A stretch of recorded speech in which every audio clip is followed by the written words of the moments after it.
laba diyaaradood oo nooca rakaabka qaada ah oo ayaa isku dhacay iyagoo ku sugnaa garoonka diyaaradaha ee magaalada muqdisho. diyaaradahan oo la sheegay in mid ka mida laga lahaa dalka Gambia ta kalena ay ahayd diyaaradda taakuleynta ciidamada AMISOM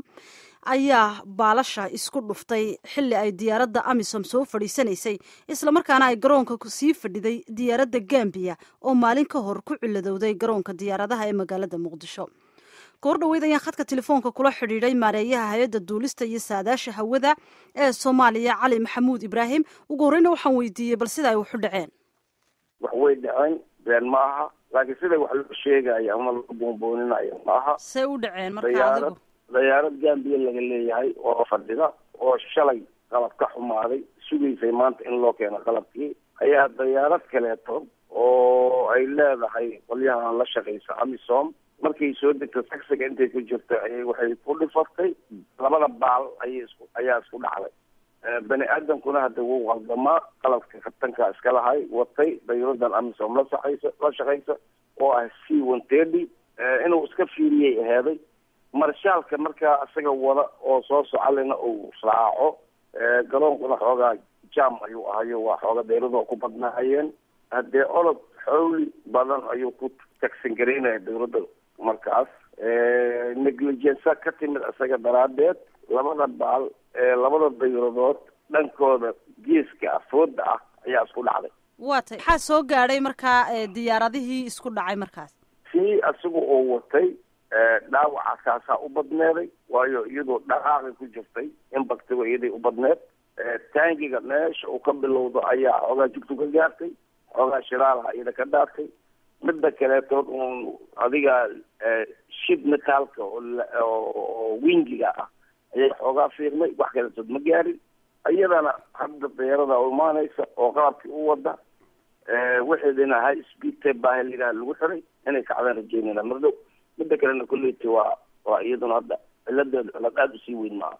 waa tahay marka waxaad ii sheegtay in diyaaradda Gambia laga leeyahay ee marka hore garoonka sii fadhiday baalka ay wax ka soo gaadheen diyaaradan kalena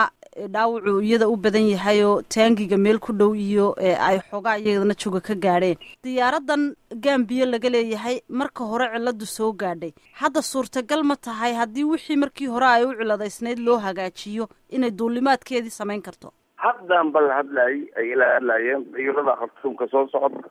oo qalabkii u sida ayaguna bahal waxaa jirta la yidhaahdo high speed tape la yidhaahdo oo badanaa dayuuradu waa sitaan haddii lamyeerigaas wax ku dhacan yacni temporary repair waay temporary repair lagu xiray haddana qalabka loo keedana waa kacaysaa problemka lama jiro. waatay diyaaradan kale ee markaa AMISOM la shaqaynaysay iyadu maxay ahayd ma diyaarad rakaab bay ahayd mise diyaarad dagaal? may dagaal ma jiriyo waa diyaarad rakaaba waa C-130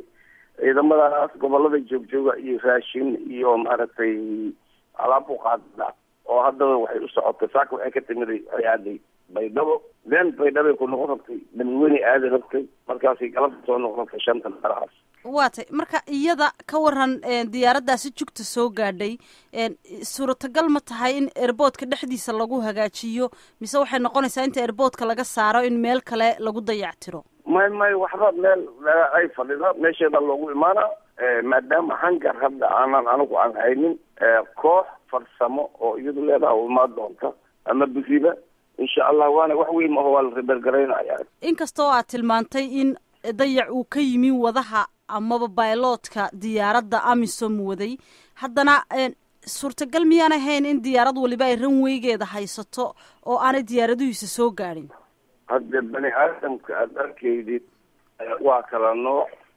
kabtanka nin dhalinyara waa ahay xoogaa adiga ma aqaano qalabku asagoo ka yimiday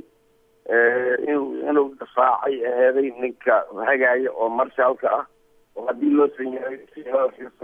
den labada duuliye nina bidix buu leeyahay nina midig uu leeyahay nin walba dhankiisa inuu ka fiiriya aheeday wax miyaa kugu dhow wax kala miyaa jira de negligensada un bani aadamka waxaad moodaa marmarka qaarkood hawshay xariifnima isku siiya marka ma garan kara anigu laakiin wax sidaas u dhacay ila tahay negligence ku dhacdan arka. waan gartay markaynu u nimaadno garoonka guud ahaan diyaaradaha isticmaala qiyaastii imisaad ku sheegi kartaa maalintii?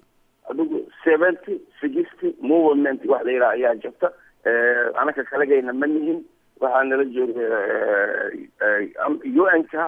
qolyahan amisom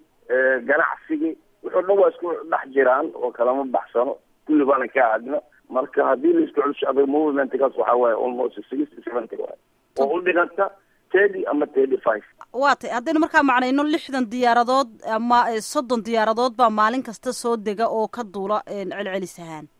saas sidaas waaye. waa tay diyaaradan Gambiya laga leeyay iyadu maxay ahayd ma diyaarad rakaab bay ahayd mise iyaduna hawlo military bay u socotay oo sidan oo kale ay iyaduna ciidamada caawinaysa?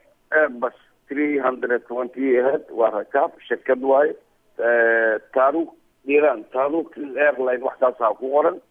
kullitii anigu cidda hadda toos u leh ma garanayo laakiin registerka meesha ka tahan garanaya hawl ay u timiday inay hawl wax